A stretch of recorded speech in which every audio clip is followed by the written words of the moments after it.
So here it is. This is the Sportful Allure, and as you can see, it's a beautiful bright colour. And if you've watched my other videos, you'll know what a fan I am of wearing bright colours on the bike. You want to be seen from both the cyclist and driver's point of view. You don't want to be the one hit, and you don't want to be the one doing the hitting. So as a cyclist, you can really help yourself by wearing popping colours. So this fits the bill very well. Now onto the tech specs.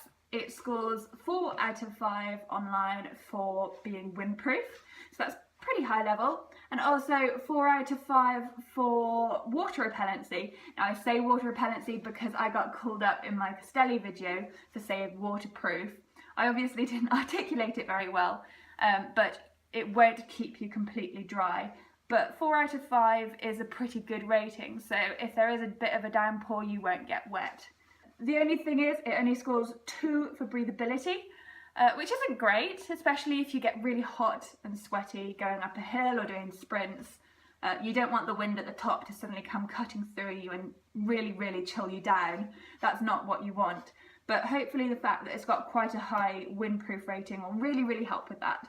So far, I think it's a really good combination, but there's not much stretch in this jacket. You'll remember me saying in my Aldi review that one thing I really liked about the jacket was the fact that it was really stretchy.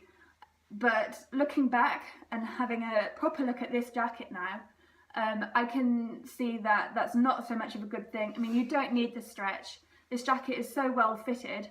This is a medium and I'm a size 12 in normal clothing.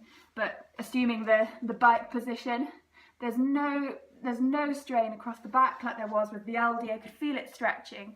This is really well fitted, and so it doesn't need that stretch. The only thing with that is the pockets. There's 3 pockets across here and they're not the largest. So I think with a 96% polyester, only 4% elastane, you can't actually fit that much in there. So if you're going on a long ride, you're going to need a saddle bag. I mean, I don't tend to use one because it blocks my bike light, which you kind of need in winter. And so for me, I like stuffing as much as possible in my back pockets. So there you have it. I've done 3 first looks on 3 winter jackets, but which would I choose if I could only pick one? I definitely would choose the Castelli Perfetto, really. I loved my Gabba to pieces that I wore all through last winter. It did me really well. And so judging on the performance of that and the fact that it's taken the similar technologies, I would pick this. You can wear it in autumn and even spring when it's still a bit chilly. And when it gets really cold in the middle of winter, you can just add base layers. But because it's got the water repellent and windproof properties, you don't need to worry about taking an extra waterproof or something with you.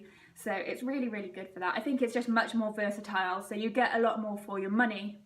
Whereas if you want a jacket that is much more dedicated to winter riding, maybe if you live like up in Scotland, I mean, bearing in mind I'm based in the Midlands, so the temperature extremes aren't huge. So the Sportful Allure would probably be a little bit too warm for me, other than in like the dead of winter or if I go home to Wales over Christmas. But it's a beautiful jacket. It feels really hard wearing and sturdy, and I think it would last quite a long time. It looks like it's really well made, and obviously it's got the fleece lining throughout, so it's going to keep you warm. The only time I can really say is if you are just doing a slow 20 miles or something, when you're not really going to be sweating much, it would be fine for that as well. But like I said, you could still do that with the Perfetto. Now, I've not really brought the Aldi into this that much because I do genuinely believe that you get what you pay for. Looking at the qualities between the Aldi jacket and the Sportful and the Castelli, there's quite a lot. And you also don't get the tech specs like it being waterproof and windproof. Water repellent, not windproof. I'm getting my words all muddled up. Water repellent, not waterproof. And so you would need to make the effort to carry an extra waterproof, which is just a bit of a pain. And you could only really wear it because it's quite heavy, so you don't want to be like lugging it around. You don't want to be wearing that on any day that you thought it might rain, really. Otherwise it's just going to soak up and make you quite cold, really. But I mean, it's a good jacket. It only costs 17 quid, so I think for that amount of money, if you're looking for something simple, if you only go out every now and then great. I mean, it fits okay, but the other two jackets were far superior to my eye and what I like wearing. So I would opt to spend that money to have the extra technical capabilities and fit. It's always nice to look nice, really, isn't it? So yeah, so there you go. Those were my first looks on those three jackets. So I hope you found this useful, and do let me know if you'd like to see anything else.